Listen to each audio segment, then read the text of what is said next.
Assalamualaikum warahmatullahi wabarakatuh. Perkenalkan, nama saya Meni Lestari, NPM 40. Di sini saya akan menjelaskan mengenai hubungan gelombang elektromagnetik suatu antena.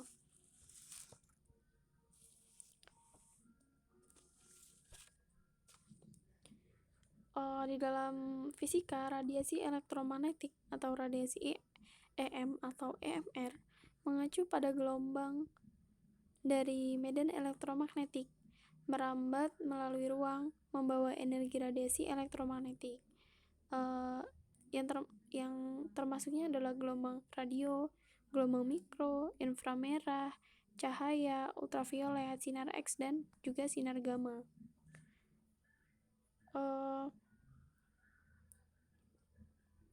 Pada elektromagnetik kuantum, yakni teori tentang bagaimana EMR berinteraksi dengan materi pada tingkat atom, efek kuantum menyediakan sumber EMR bertambah, seperti transisi elektron ke tingkat energi yang lebih rendah dalam atom dan radiasi benda hitam. Energi foton individu dikualifikasi dan lebih besar untuk foton dengan frekuensi lebih tinggi. Hubungan ini diberikan oleh Planck adalah energi per foton, di mana V adalah frekuensi foton dan H adalah konstanta Planck. Nah, bentuk gelombang itu sendiri seperti ini, yakni gelombang elektromagnetik sinusoidal terpolarisasi linear yang merambat ke arah positif sumbu Z melalui medan homogen, isotropik, disipasi seperti vakum.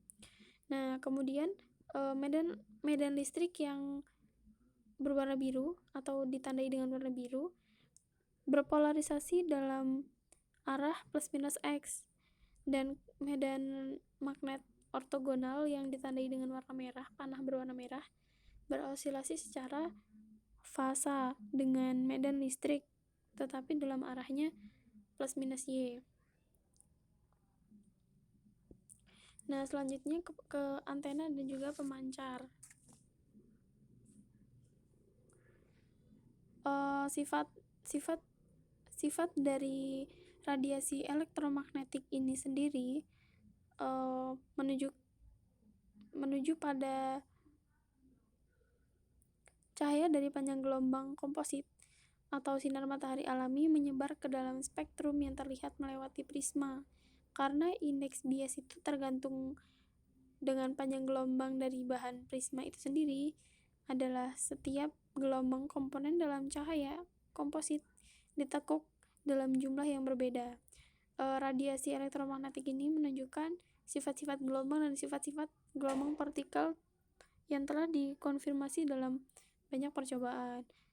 Karakteristik gelombang lebih jauh, sedangkan karakteristik partikel lebih jauh jelas ketika mengukur kecil. Antena dan pemancar ini adalah ketika sebuah pemancar adalah jenis antena yang berbeda yang melakukan pekerjaan yang berlawanan dengan penerima, yakni pemancar mengubah sinyal listrik menjadi gelombang radio, sehingga kadang-kadang juga dapat bergerak ribuan kilometer di sekitar bumi atau bahkan ke ruang angkasa dan kemudian kembali. Kemudian mekanisme dari kerja antena atau cara pemancar mengirimkan gelombang radionya ke penerima. Itu ada 3 cara. Yang pertama, listrik mengalir ke antena pemancar membuat elektron bergerak naik turun menghasilkan gelombang radio. Kemudian yang kedua, gelombang radio bergerak di udara dengan kecepatan cahaya bergerak di udara. Dan yang ketiga, kemudian ketika gelombang itu tiba di antena penerima, mereka membuat elektron bergetar di dalamnya, yang kemudian menghasilkan arus listrik yang menciptakan kembali sinyal asli. Dan akhirnya kita bisa menggunakan televisi, menggunakan radio. seperti itu. Nah, kemudian ada pola radiasi antena. Pola radiasi sendiri ini adalah gambaran sifat-sifat radiasi atau yang disebut sebagai medan jauh dari sebuah antena.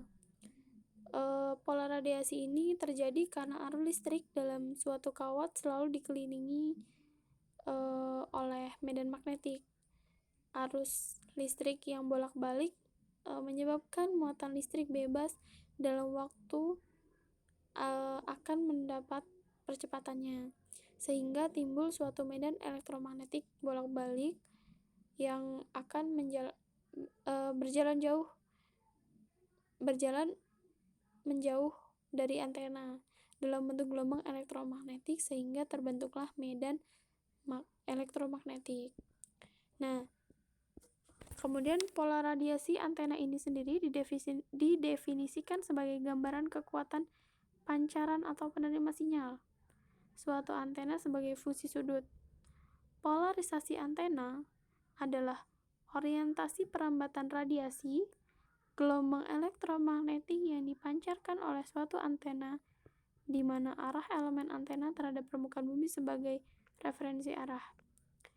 Between suatu antena didefinisikan sebagai jangkauan frekuensi yang berada dalam performa antena tersebut, dengan berhubungan dengan beberapa sifat yang sesuai dengan standar yang telah ada. VCMR adalah perbandingan antara amplitude gelombang berdiri standing wave maksimum dengan minimum. Nah, kemudian pola radiasi ini sendiri dapat digambarkan sebagai sistem koordinat 3 dimensi. Hal ini juga dikarenakan pola radiasi antena itu sendiri berbentuk 3 dimensi menyerupai bentuk bola seperti kedua gambar ini. Pada gambar satu ini,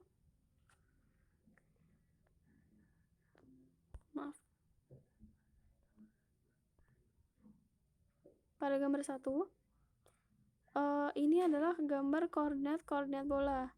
Pada gambar ini ditunjukkan bahwa pusat masing-masing koordinat bola R, theta, dan psi bisa digunakan untuk menggambarkan pola radiasi tertentu sebagai fungsi jarak R dari antena. Nah, kemudian pola radiasi dari antena ini digambarkan dengan pola seperti ini, atau gambar 2 yang ini, di mana dimensi dengan koordinat kutub maupun koordinat XY dengan absisnya adalah X dan ordinatnya Y seperti pada gambar yang ini.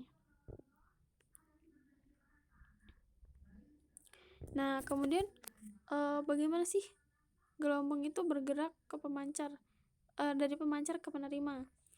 Sebelum mengetahui bagaimana gelombang ini bisa ke penerima, ada beberapa jenis antena.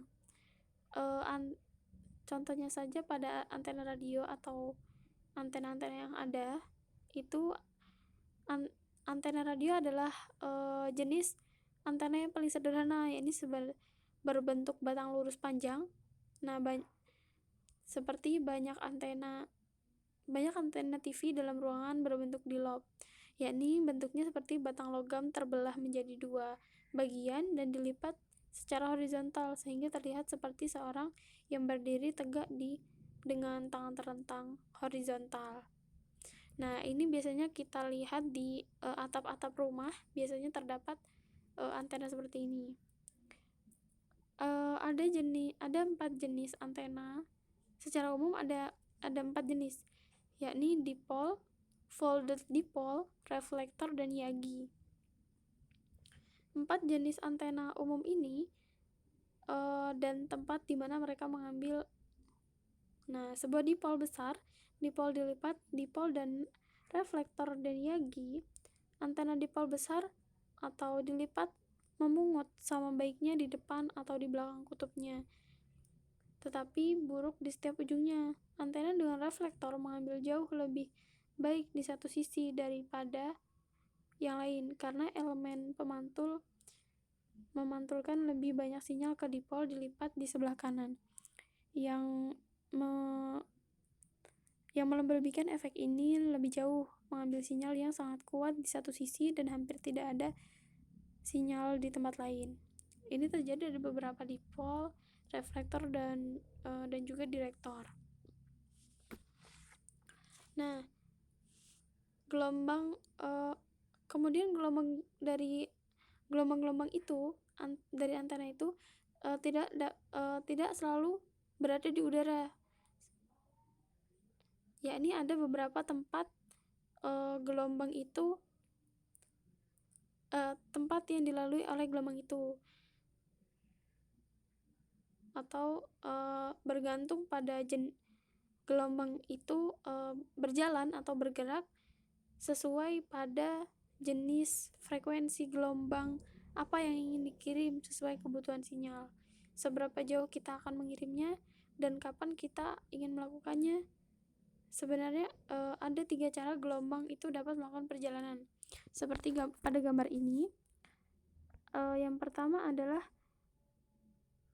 dengan saling berhadapan seperti ini.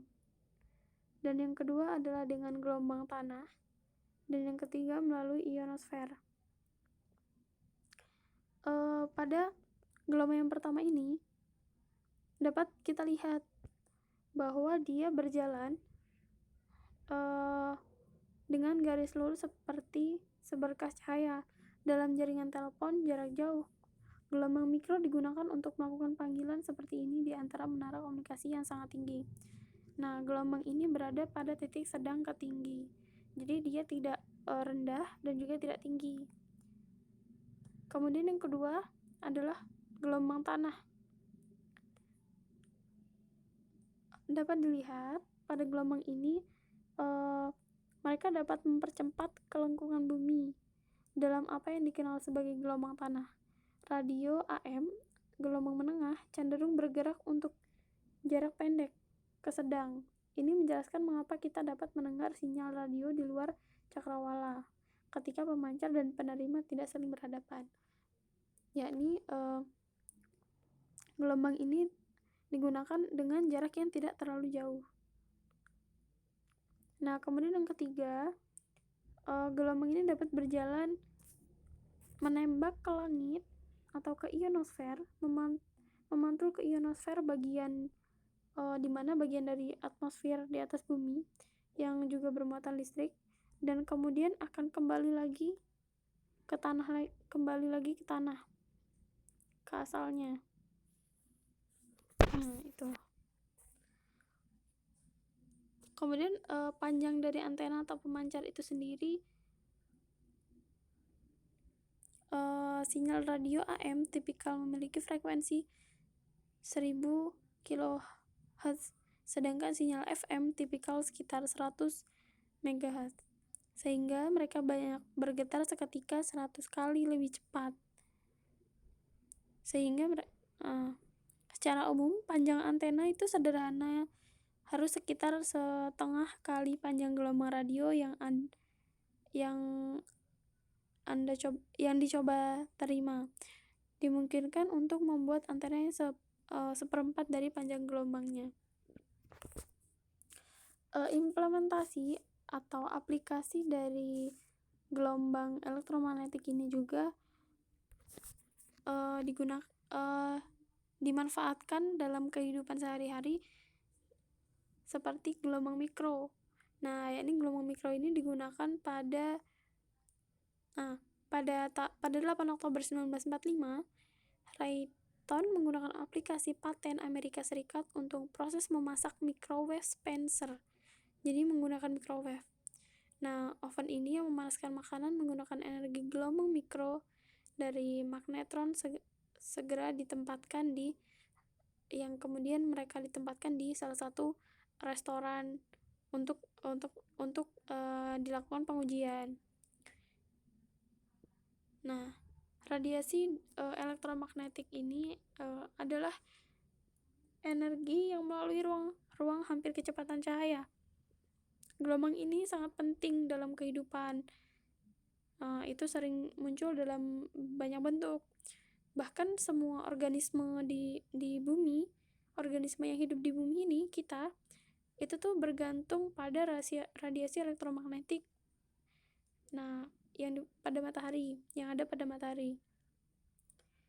Seperti yang dijelaskan tadi di awal, ada banyak sekali jenis elektromagnetik. Nah, ini seperti sinar X, cahaya, gelombang radio, sinar X, dan lain-lain. Nah, spektrum elektromagnetik ini juga digunakan untuk memperluas frekuensi, dari frekuensi yang paling rendah hingga ke frekuensi yang paling tinggi. Gelombang yang termasuk dalam kehidupannya itu seperti radar, memasak, dan lain-lainnya. Antena ini dapat menerima dan memancarkan sinyal. Nah, prinsip yang digunakan pada antena ini sendiri adalah prinsip gelombang elektromagnetik, yakni yang diubah menjadi energi listrik dan sebaliknya. Mungkin hanya ini yang dapat saya sampaikan. Terima kasih. Saya mohon maaf jika ada salah kata atau salah kekurangan dalam menjelaskan. Saya akhiri. Wassalamualaikum warahmatullahi wabarakatuh.